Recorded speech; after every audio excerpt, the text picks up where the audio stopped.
Okay, so this is about the Stepford people.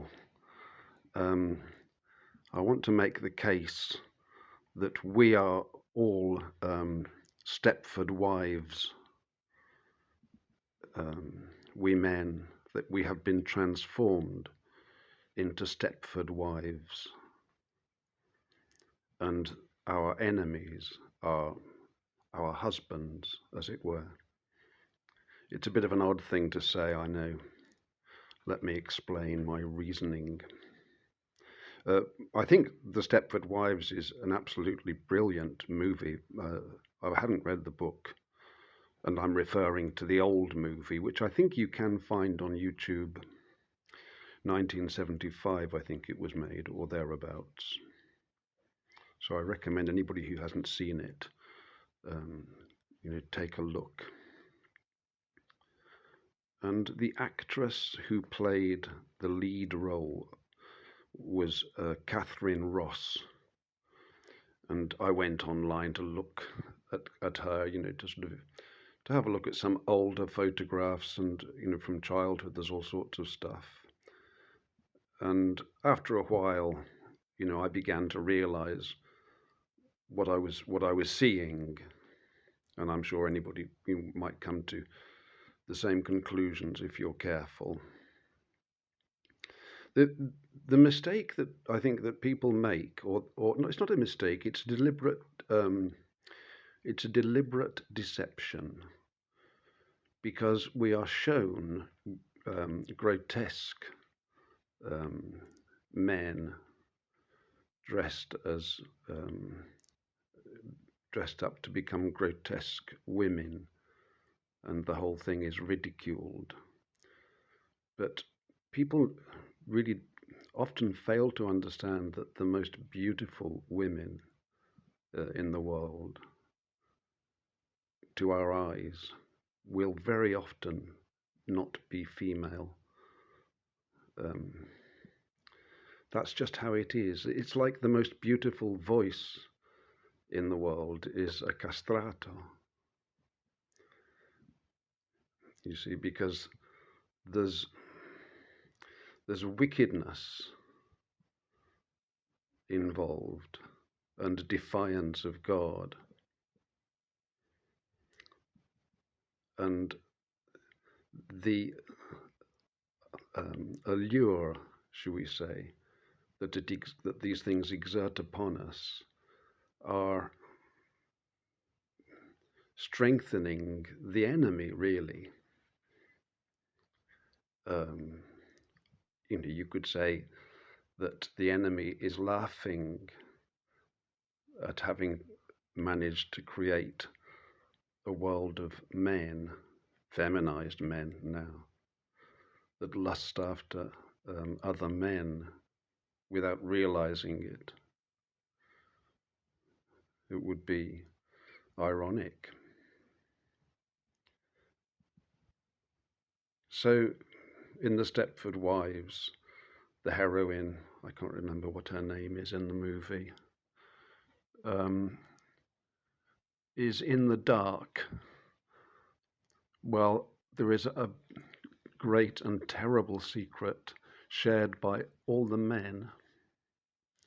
So there are two sets of people, the deceivers and the deceived.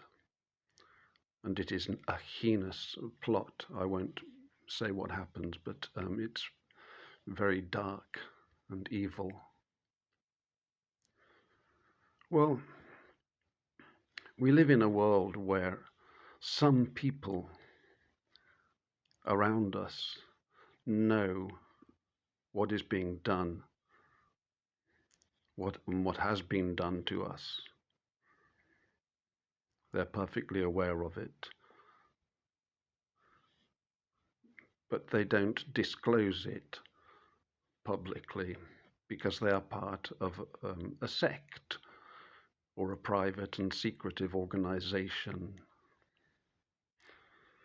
And they're within their legal rights to withhold information, of course, but as long as they can't be convicted of a crime.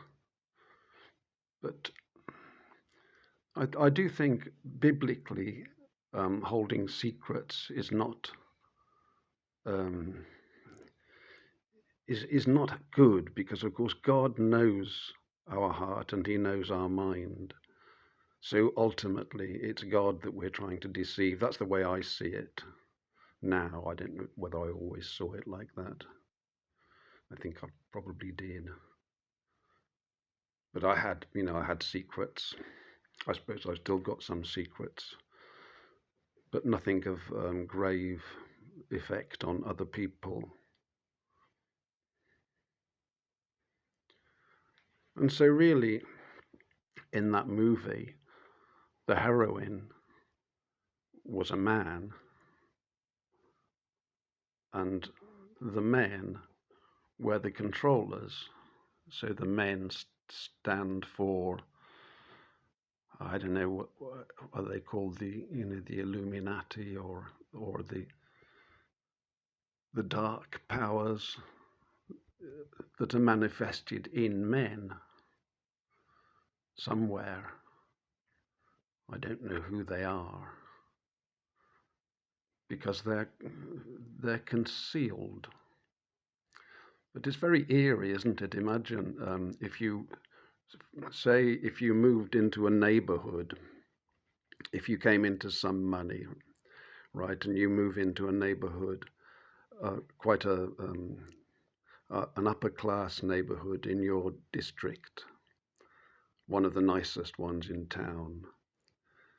And really, many of the people in that neighborhood are joined in secrecy in some association. Perhaps not all of them, but many of them. And let's say that you enter that neighborhood as a more or less innocent babe in Christ, or whoever you may be, with you're not involved in any such things. So you would be treated by your neighbors with a certain caution, and you would be manipulated really from the moment you arrived in that community. And conversations would build on conversations, because they would be shared privately by perhaps several of your neighbors, or 3 or 4, maybe most of them. Maybe you're unusual. Maybe an attempt will be made to maybe they'll test the waters to see if you would be interested in joining a residents association of some sort, and then see how amenable you are to manipulation.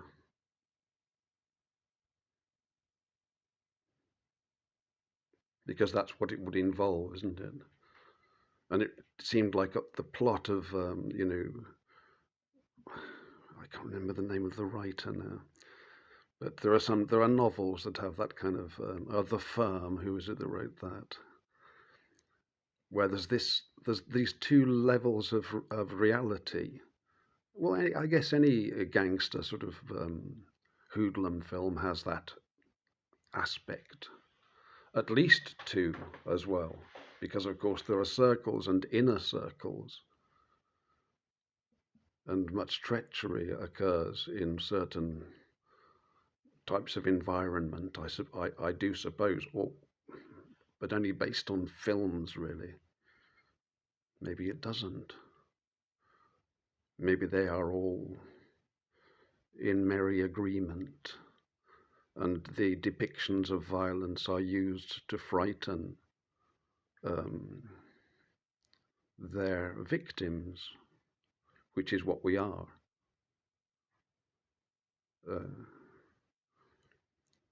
It's quite a chilling analogy, I think.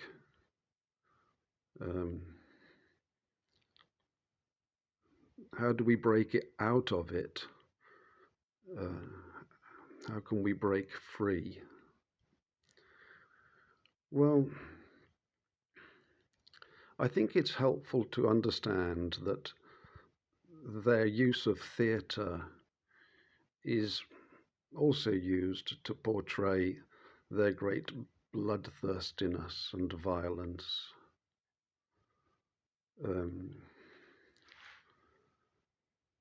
Again, we are to fear them. But really, if we face them in Christ, we have nothing to fear from them because they cannot approach Christ. But without Christ, we are in grave danger, of course, in those circumstances. These are very capable and resolute and diligent men and women. Ruthless. That was the husband in relation to their wives, the Stepford wives. They were quite ruthless, really, because they wanted a result.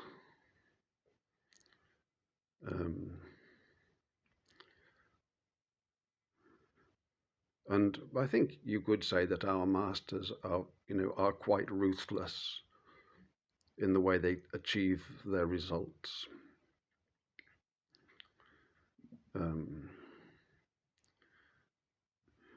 If we are to consider very wide-scale exterminations that we are told about again, such as the Black Death and polio and all the rest of it, typhoid, these plagues that the Black Death, I think, removed a very large percentage of the population of this country. But again, after recent events, I've come to understand that these plagues they don't really work the way that they say. I know plagues are mentioned in the Bible, so there must be such a thing. They're judgments from God. But in Britain, I think in 1300, I don't think we were subject to judgments from God at that point. I would say we were in the millennial reign, in fact. So the Black Death is a narrative that has got me wondering, really, because the history books, unfortunately, cannot be relied upon, and nor can the church records. Our adversary is thorough, diligent, and extremely cunning, and a master deceiver.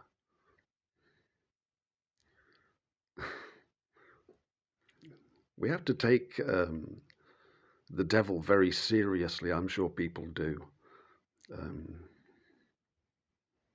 think the more you realize, what's the extent of the deception that surrounds us, then the more you understand that this is a formidable adversary. But you see, then the more precious becomes the blood, and the more you will wash in that blood and will be washed and be able to stand, as it does say in, where would it be now?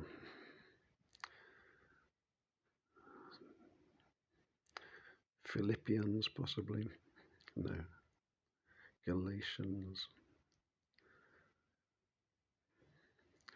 To stand before Satan and to stand in Christ, really, we have nothing to fear, clothed in his grace and in his blood. That's the wonderful gift. God bless.